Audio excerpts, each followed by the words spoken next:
Talofa lava, this is Pacific Waves from RNZ Pacific. I'm Susanna Suzuki. Coming up, New Caledonia commits to a historic deal in France. Also, Bougainville elections are underway. And I'm sick and tired of waiting for a corrupt, incompetent national government to respond. Free medicine on offer in PNG's East Sepik.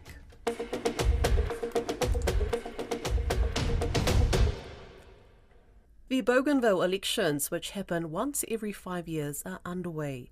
It will be an interesting poll for Amanda Masono, who came into Parliament in 2020, winning one of the 3 seats reserved for women at North Bougainville. But this time around, she's contesting the Atolls seat, campaigning alongside men in a seat that her late father once held. Don Wiseman spoke with Ms. Masono and began by asking how the previous 5 years had gone for her. I think, yes, there's been some challenges, but more of them is just, getting to know the people and trying to deliver to the expectations. But overall, generally, trying to support my government in ensuring that we prepare for independence for Bougainville. So, yes, I've decided to recontest these elections to get in for the 2025 to 2030 government. When you say you've got your sights set on independence for Bougainville, what do you think you have achieved in the past 5 years down that road? I think for me personally, I've been involved with negotiations between the national government and ABG in terms of the consultations after the referendum has been conducted. And now with the moderation talks with PNG government, I've been personally involved with that team. So for me, it's being in the process and getting to contribute to ensuring that Bougainville gets its independence. On the ground, internally, as member for North Bougainville, we've worked really hard in terms of implementing the independence ready motion that was passed by our house when we came into Parliament. And we, as North Bougainville women, I went on to support our community governments and North Bougainville women to develop a strategic plan, which we recently launched. It's called the North Bougainville Women and North Bougainville Community Government Strategic Plan 2025 to 2030, where it is a blueprint that guides all community governments to make sure that they are assisted in mobilizing resources to continue develop their community governments as we prepare for independence. Let's say we're talking in 5 years. Where do you think Bougainville will be by 2030? Where would you like Bougainville to be by 2030? I think in 2030, I believe I'd like to see Bougainville independent, by then already independent and actually exercising some of the sovereign powers and functions that are still with PNG, particularly in terms of, the fisheries, because there's, under the Bougainville Peace Agreement, there is this agreement or arrangement for the benefits from the fisheries to be shared, but BG has not really received what is supposed to be given to it. So I'll say that this election is very critical to ensuring we have a government that is elected to make sure it realizes the independence for Bougainville, because how we're going, the leaders on the ground have already, made a bold statement that by 1st September 2027, we should be independent. So everyone is working towards that, and I believe by 2030, we should already be exercising some of those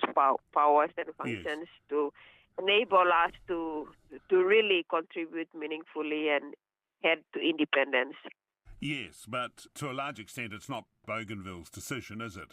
These plans could be stymied by Port Moresby. Yes, that's right. But Bougainville is also working on its independent constitution. It's already has established the Bougainville Constituent Assembly to, debate its constitution. And from what we've passed last house, our preparation should not be, what should I say? When we established the Bougainville Constituent Assembly, there was this work done to ensure that, like, while we are working, we also recognize that, ratification will come from PNG government. But, with that unnecessary delay from the other side, our leaders are pretty determined on ensuring that we prepare ourselves internally. And whether the results are ratified or not, it is not PNG's decision to make as long as we are prepared for that internally. For me, that's what I'd like to say about the ratification process.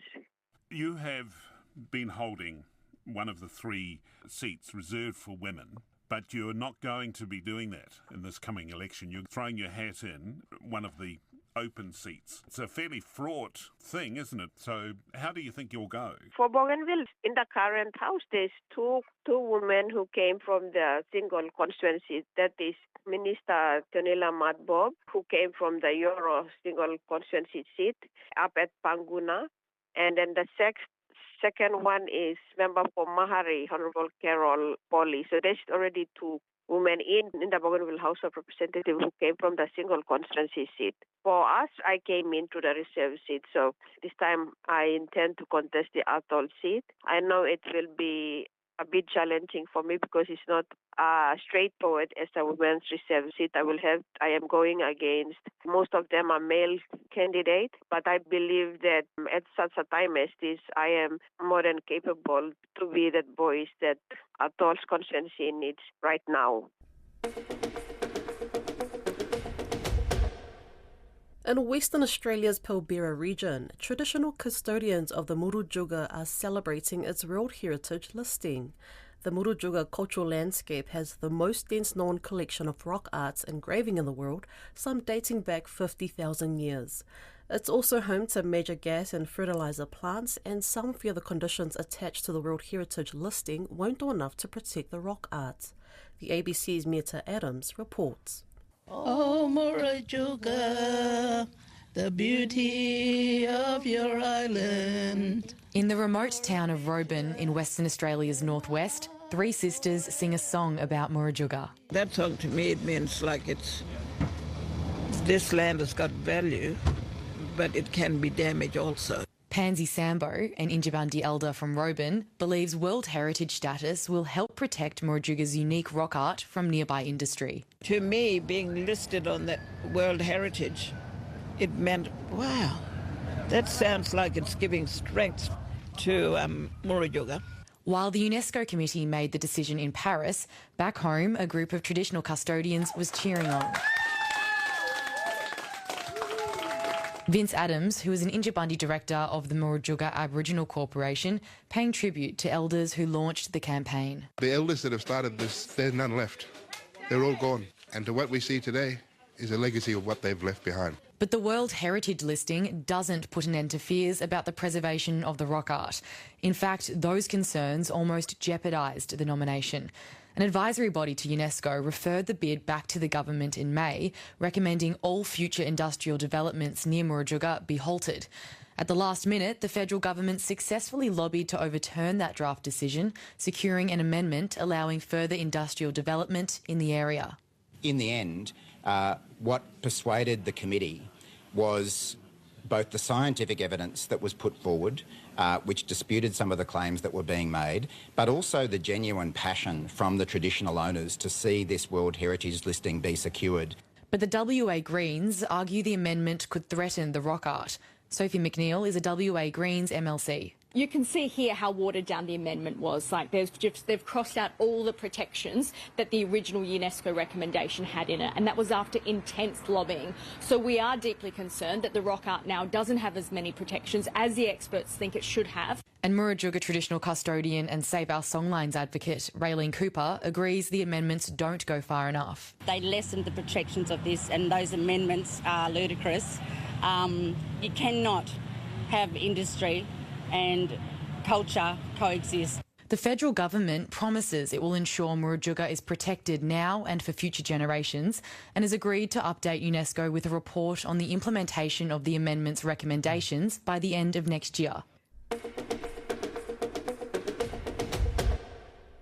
The Governor of Sepik in Papua New Guinea, Alan Bird, has announced a partnership with a local pharmacy to improve access to drugs and medicines. A deal between City Pharmacy Limited, the Provincial Health Authority and the provincial government aims to ensure Sepik residents have fast access to quality medicines free of charge.